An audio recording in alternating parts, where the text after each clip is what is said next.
ఆంధ్రప్రదేశ్ పాలక అసెంబ్లీ ఎన్నికల్లో వైసీపీ ఘోర పరాజయం పాలైన సంగతి తెలిసిందే.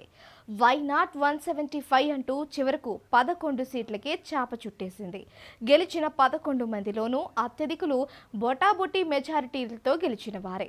వైసీపీ అధినేత వైఎస్ జగన్కు సైతం 2019 నుంచి ఈసారి ఏకంగా దాదాపు 30,000 వరకు మెజారిటీ తగ్గింది. ఈ నేపథ్యంలో రాజకీయ భవిష్యత్తు కోసం కొందరు కేసుల భయంతో మరికొందరు వైసీపీ నేతలు వేరే పార్టీల్లో చేరేందుకు ఏర్పాట్లు చేసుకుంటున్నారనే టాక్ నడుస్తోంది. ముఖ్యంగా ప్రభుత్వం తమపై కేసులు పెడుతుందనే భయంతో ఉన్నవారు బీజేపీలో చేరిపోవడానికి ఏర్పాట్లు చేసుకుంటున్నారని తెలుస్తోంది. గత వైసీపీ ప్రభుత్వంలో ఆర్థిక శాఖ మంత్రిగా కీలక బాధ్యతలు నిర్వహించిన బుగ్గన రాజేంద్రనాథ్ రెడ్డి పేరు ప్రముఖంగా వినిపిస్తోంది. 2019 ఎన్నికల్లో ఆయన కర్నూలు జిల్లా డోన్ నుంచి విజయం సాధించారు. ప్రస్తుత ఎన్నికల్లో బుగ్గన టీడీపీ అభ్యర్థి కేంద్ర మాజీ మంత్రి కోట్ల సూర్యప్రకాష్ రెడ్డి చేతిలో ఓడిపోయారు.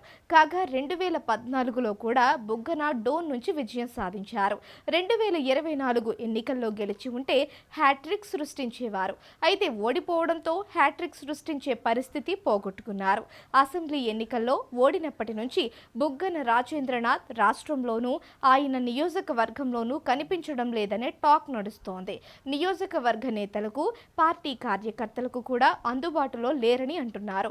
ఇటీవల వైఎస్ జగన్ ఎన్నికల్లో ఓడిన అభ్యర్థులతో నిర్వహించిన సమీక్షా సమావేశాలకు కూడా బుగ్గన రాజేంద్రనాథ్ హాజరు కాలేదని చెప్పారు. బీజేపీలో చేరేందుకు ప్రయత్నాలు చేస్తున్నారు. జగన్ ప్రభుత్వంలో ఆర్థిక మంత్రిగా ఉన్న బుగ్గన రాజేంద్రనాథ్ ఎక్కువ భాగం ఢిల్లీ చుట్టి తిరిగి రావడానికి వెచ్చించేవారు. తరచుగా కేంద్ర ఆర్థిక శాఖ మంత్రి నిర్మలా సీతారామన్తో పాటు కేంద్ర ఆర్థిక విభాగం అధికారులు కలిసి రుణ మంజూరు పెంపు, బకాయిల చెల్లింపులు వంటి వాటిపై చర్చించేవారు. ఈ ఆశించిన గత 5 ఏళ్లు జగన్ ప్రభుత్వం చేసిన అప్పులు హాట్ టాపిక్ గా మారాయి. సంక్షేమం పేరుతో భారీ ఎత్తున అప్పులు చేసి ప్రజలకు పప్పు బెల్లం పంచిపెడుతున్నారనే విమర్శలు వ్యక్తమయ్యాయి. రాష్ట్ర ఆర్థిక పరిస్థితి పూర్తిగా అస్తవ్యస్తంగా మారడానికి ఆర్థిక మంత్రిగా బుగ్గన కూడా ఒక కారణమనే ఆరోపణలు ఉన్నాయి.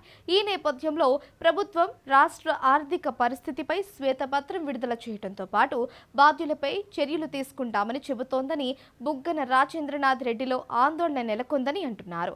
అందులోనూ బుగ్గన రాజేంద్రనాథ్ రెడ్డికి 2 తెలుగు రాష్ట్రాలతో పాటు తమిళనాడు, కర్ణాటకల్లోనూ మైనింగ్, సిమెంట్ వ్యాపారాలు ఉన్నాయి. ఈ నేపథ్యంలో బుగ్గన రాజేంద్రనాథ్ రెడ్డి బీజేపీకి వెళ్లడానికి ప్రయత్నాలు ముమ్మరం చేసినట్టు సమాచారం. భవిష్యత్తులో ప్రభుత్వం తనను ఇబ్బంది పెట్టకుండా ఉండాలి అంటే కూటమిలో చేరడమే ఉత్తమమని ఆయన కోరుతున్నట్లు తెలుస్తోంది. అయితే తాను పార్టీ మారుతున్నట్లు వస్తున్న వార్తలను, ప్రచారాలను బుగ్గన రాజేంద్రనాథ్ ఖండిస్తున్నారు. తనపై ఫేక్ ప్రచారం ఉందని, తాను పార్టీ మారడం లేదని ఆయన చెప్పారు. అయితే పుకార్లు, వార్తలు మాత్రం ఆగడం లేదు. అయితే నిప్పు లేనిదే పొగరాదు అన్నట్టు బుగ్గన పార్టీ మారడానికి ప్రయత్నించకపోతే ఈ ప్రచారాలు ఎందుకు జరుగుతాయి అని నిలదీస్తున్నారు. ఏమైనా కావచ్చు అని అంటున్నారు. చూద్దాం ఏ ఎపిసోడ్లో ఏం జరుగుతుందో.